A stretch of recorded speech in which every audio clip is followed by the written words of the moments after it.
അപ്പോൾ ഇന്നത്തെ വീഡിയോയിൽ നമ്മൾ ചെയ്യാൻ പോകുന്ന ഡിസൈൻ നെക്കിലും പിന്നെ ചുരിദാറിൻ്റെ ഫ്രണ്ടിലുമായിട്ടാണ് ചെയ്യുന്നത്. ഞാനിത് ബോട്ട് നെക്കാണ് ചെയ്യുന്നത്. പിന്നെ ഈ ചുരിദാറിൻ്റെ ഈ ഡിസൈൻ എന്ന് പറഞ്ഞാൽ ഞാനതൊരു പേപ്പറിൽ കട്ട് ചെയ്തെടുത്തിട്ടാണ്. ജസ്റ്റ് നമുക്ക് എന്തെങ്കിലും റൗണ്ട് ഷേപ്പിലുള്ള എന്തെങ്കിലും വെച്ചിട്ട് അതൊന്ന് വരച്ചെടുത്താൽ മതി. എന്നിട്ട് ഉള്ളിലും അതൊന്ന് കട്ട് ചെയ്തെടുത്താൽ മതി. അപ്പോൾ നമ്മളിങ്ങനെ പേപ്പർ കട്ട് ചെയ്ത് വെക്കുകയാണെങ്കിൽ നമുക്ക് പിന്നീട് ഡിസൈൻ ചെയ്യുമ്പോൾ നമുക്ക് എപ്പോഴും വരയ്ക്കാൻ നല്ല എളുപ്പമായിരിക്കും. അപ്പോൾ ഞാൻ ഓൾറെഡി ഇത് വരച്ച് വെച്ചിട്ടുണ്ട്. അപ്പോൾ നമുക്ക് ഈ ഡിസൈൻ ചെയ്യാൻ വേണ്ടി ആവശ്യമായിട്ടുള്ള ത്രെഡുകൾ ഈ കളറുകളാണ്. ഗ്രീനും പീക്കോ ഗ്രീനുണ്ട്, ആഷ് ഉണ്ട്, ലൈറ്റ് റോസ് കളർ. ഈ 4 ത്രെഡുകളാണ് യൂസ് ചെയ്യുന്നത്. ഈ ചുരിദാറിൻ്റെ ഷോളിന് മാച്ച് വരുന്ന കളേഴ്സാണ് ഞാൻ എടുത്തിരിക്കുന്നത്. അപ്പോൾ നമുക്ക് ഈ വർക്ക് എങ്ങനെയാണ് ചെയ്യുന്നതെന്ന് നോക്കാം. ഓക്കെ, അപ്പോൾ നമ്മൾ ഈ ഷേപ്പിനകത്ത് ഫുള്ള് റോസ് ഫ്ലവർ ചെയ്യുന്നുണ്ട്. പിന്നെ അതിനിടയ്ക്കൂടെ ഫില്ല് ചെയ്തുകൊണ്ട് നമ്മൾ റിംഗ് നോട്ട് ചെയ്യുന്നുണ്ട്. ചെറിയ റിംഗ് നോട്ടാണ് ചെയ്യുന്നത്. അപ്പോൾ ഞാനിതിനകത്ത് പല കളർ ത്രെഡിട്ടാണ് ഫ്ലവർ ചെയ്യുന്നത്. ഈ അടുത്തുള്ള 3 മാത്രം ഈ പീക്കോ ഗ്രീൻ ഇട്ടാണ് ചെയ്യുന്നത്. ബാക്കി വേറെ കളർ ഇട്ടിട്ടാണ് ചെയ്യുന്നത്. അപ്പോൾ നമുക്ക് ഈ റോസ് ഫ്ലവർ എങ്ങനെയാണ് ചെയ്യുന്നത് നോക്കാം. ഞാൻ ഓൾറെഡി ഒരെണ്ണം ചെയ്ത് വെച്ചിട്ടുണ്ട്. ഞാൻ സാധാരണയായിട്ട് റോസ് ഫ്ലവർ ചെയ്യുമ്പം സെൻറ്ററിലൊരു ഫ്രഞ്ച് നോട്ട് ഇട്ടിട്ടാണ് ചെയ്യുന്നത്. അത് അടുത്ത് സ്റ്റിച്ച് ചെയ്യുമ്പോൾ നമുക്കതൊന്ന് കുത്തിയെടുക്കാൻ വേണ്ടി എളുപ്പത്തിനാണ് ഇങ്ങനെ ഫ്രഞ്ച് നോട്ട് ചെയ്യുന്നത്.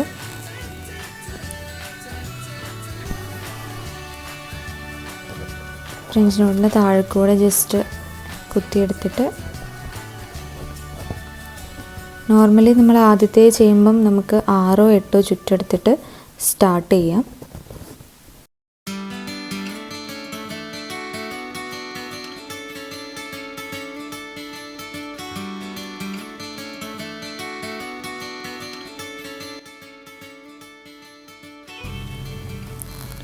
അപ്പോൾ അടുത്ത സ്റ്റിച്ച് ചെയ്യുമ്പോൾ നമ്മൾ ആദ്യം ചെയ്തതിൻ്റെ ബാക്കിലായിട്ട് ചെയ്യാം. എന്നിട്ട് ഓപ്പോസിറ്റ് സൈഡിൽ നിന്ന് നമ്മൾ എവിടെ നിന്നാണ് കുത്തിയെടുത്തത് അങ്ങോട്ട് തന്നെ സൂചി വെച്ച് കൊടുക്കുക.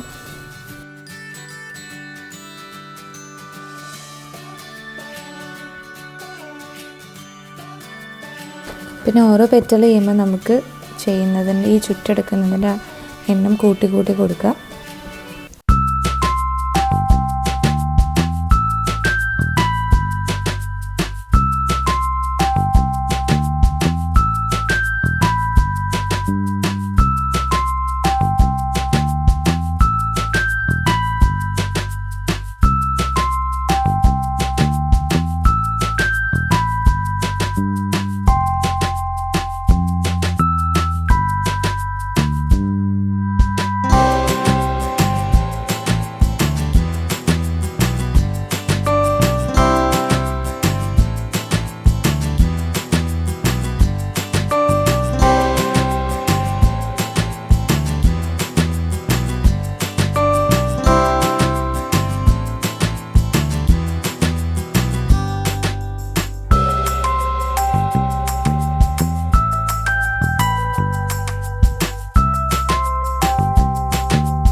അപ്പോൾ നമ്മുടെ ഫ്ലവർ എല്ലാം തീരാറായിട്ടുണ്ട്. ഞാനിത് ഫ്ലവർ ചെയ്തപ്പം സെൻറ്ററിലൊക്കെ കുറച്ച് വലിയ ഫ്ലവേഴ്സാണ് ചെയ്തത്. മുകളിലേക്ക് വരുന്തോറും ഞാൻ ആ ബുള്ളിയൻ സ്റ്റിച്ചിൻ്റെ ഓരോ പെറ്റലിൻ്റെയും എണ്ണം കുറച്ച് വന്നിട്ടുണ്ട്. അപ്പോൾ ഫൈനലി നമ്മളിവിടെ ചെയ്യുമ്പോൾ ഞാനൊരു ഫ്രഞ്ച് നോട്ടും ചെയ്തിട്ട് ഒരു ബുള്ളിയൻസ് ഒരു സ്റ്റിച്ച് മാത്രമേ ചെയ്യുന്നുള്ളൂ. അപ്പോൾ നമുക്ക് ലാസ്റ്റത്തെ ഒരു സ്റ്റിച്ച് ചെയ്യാൻ വേണ്ടി നമുക്ക് 20 തവണ നമുക്ക് ചുറ്റിയെടുക്കാം. കാരണം കറക്റ്റ് ഒരു റൗണ്ടിലായിട്ട് കിട്ടും അത്.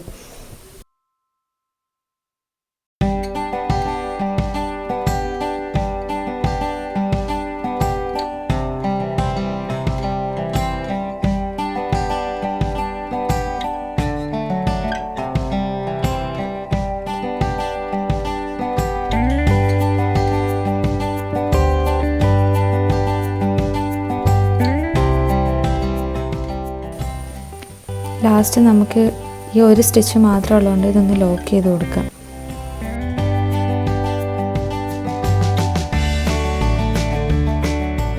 അപ്പോൾ നമ്മുടെ ഫ്ലവേഴ്സ് എല്ലാം കംപ്ലീറ്റ് ആയി. പിന്നെ ഇതിൻ്റെ ഇടയ്ക്കൂടെ നമുക്ക് ഫുള്ള് ഫില്ല് ചെയ്തെടുക്കാൻ വേണ്ടി ഞാൻ ഫ്രഞ്ച് നോട്ടും പേൾസും കൂടെയാണ് വെക്കുന്നത്. ഫ്രഞ്ച് നോട്ട് ചെയ്യുന്നതിന് മുന്നേ പേൾസ് ചെയ്യും, അല്ലെങ്കിൽ അതിൻ്റെ ഒരു ഗ്യാപ്പ് നമുക്ക് അഡ്ജസ്റ്റ് ചെയ്യാൻ പറ്റത്തില്ല. നമുക്ക് പേൾസും കൂടെ ചെയ്തെടുക്കാം. അപ്പോൾ ഇതിൽ ഞാൻ പേൾസൊക്കെ വെച്ച് കംപ്ലീറ്റ് ചെയ്തിട്ടുണ്ട്. ഞാനിതിൽ റാൻഡമായിട്ടാണ് വെച്ചിരിക്കുന്നത്. നമുക്കിഷ്ടമുള്ളതുപോലെ പേൾസ് വെക്കുക, അതുകൊണ്ടാണ് ഞാനിതിനകത്ത് വീഡിയോസ് കാണിക്കാതിരുന്നത്. ഇനിയിപ്പോൾ ഇതിൽ നമുക്ക് ഫില്ല് ചെയ്യാനുള്ളത് ഫ്രഞ്ച് നോട്ടാണ്. അപ്പോൾ അതും കൂടെ ചെയ്തെടുക്കാം. ഞാനത് സെൻറ്ററിൽ നിന്നാണ് സ്റ്റാർട്ട് ചെയ്യുന്നത്. ഔട്ടർ പാർട്ടെല്ലാം കംപ്ലീറ്റ് ചെയ്തിട്ടാണ് ഇന്നറിലേക്ക് പോകുന്നത്. കാരണം നമുക്ക് ആദ്യമേ തന്നെ ഇതിൻ്റെ ഷേപ്പ് കിട്ടണമെങ്കിൽ നമ്മൾ ഔട്ടർ കംപ്ലീറ്റ് ചെയ്തിട്ടാണ് ഇന്നർ ചെയ്യുന്നത്.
അപ്പോൾ ഞാനിതിൻ്റെ ഔട്ടറെല്ലാം കംപ്ലീറ്റ് ചെയ്തിട്ടുണ്ട്. ജസ്റ്റ് ഞാൻ ഇന്നറിൽ ചെയ്യാൻ വേണ്ടി തുടങ്ങിയിട്ടുണ്ട്. അപ്പോൾ ഇതെല്ലാം ഫുള്ള് ഫില്ല് ചെയ്ത് വരുമ്പോഴേ നമ്മുടെ ഈ ഫ്ലവേഴ്സൊക്കെ ഒന്ന് എടുത്ത് കാണിക്കുകയുള്ളൂ. ഞാനിതിൽ ഫ്രഞ്ച് നോട്ടാണ് ഇടുന്നത്. ഫ്രഞ്ച് നോട്ട് ഞാൻ കുറച്ച് ലൂസാക്കിയിട്ട് ചെറിയൊരു റിംഗ് നോട്ടെന്നും കൂടെ പറയാം, അതുപോലെയാണ് ഞാൻ ചെയ്യുന്നത്. അപ്പോൾ നമുക്കിത് ഫുള്ള് ഫില്ല് ചെയ്തെടുക്കാം.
ഫൈനലി നമ്മുടെ വർക്കെല്ലാം കംപ്ലീറ്റ് ആയി. ഞാനിതിൽ കുറച്ച് പേൾസും കൂടെ ആഡ് ചെയ്തിട്ടുണ്ട്. അതിൻ്റെ കൂടെ ഞാൻ ബോട്ട് നെക്കിൽ കുറച്ച് ഫ്രഞ്ച് നോട്ടും കൂടെ കൊടുത്തിട്ടുണ്ട്. സിമ്പിളായിട്ടുള്ള വർക്കാണ് കൊടുത്തിരിക്കുന്നത്, കാരണം ഇവിടെ കുറച്ച് അധികം വർക്കുള്ളത് കാരണം ഇവിടെ സിമ്പിളായിട്ട് മാത്രമേ കൊടുത്തിട്ടുള്ളൂ. അപ്പോൾ ഇതിനകത്ത് പെയർ ചെയ്തിരിക്കുന്ന ദുപ്പട്ടയും ബോട്ടും, ദുപ്പട്ട വരുന്നത് ഓർഗൻസ ദുപ്പട്ടയാണ്, അതിൽ മിഷൻ എംബ്രോയ്ഡറി ചെയ്തിട്ടുള്ള വർക്കാണ് കൊടുത്തിരിക്കുന്നത്. അപ്പോൾ ഈ ഫ്ലവേഴ്സിൻ്റെ കളർ തന്നെയാണ് നമ്മൾ ഇതിലും ചുരിദാറിൻ്റെ ഫ്രണ്ടിലെ ഫ്ലവേഴ്സിനും കൊടുത്തിരിക്കുന്നത്, സെയിം കളർ സെറ്റാണ് കൊടുത്തിരിക്കുന്നത്. പിന്നെ ഇതിൻ്റെ ബോട്ടം വരുന്നത് ഒരു ഈ സെയിം ഷോളിന് മാച്ച് വരുന്ന തന്നെ ഒരു സിൽക്ക് ഫാബ്രിക്സിലാണ് കൊടുത്തിരിക്കുന്നത്. അപ്പോൾ ഇന്നത്തെ വീഡിയോ ഇഷ്ടമായിട്ടുള്ളവർ ലൈക്ക് ചെയ്യണം, സബ്സ്ക്രൈബ് ചെയ്യണം, ആൻഡ് നിങ്ങളുടെ കമൻറ്റ് കൂടെ അറിയിക്കണം.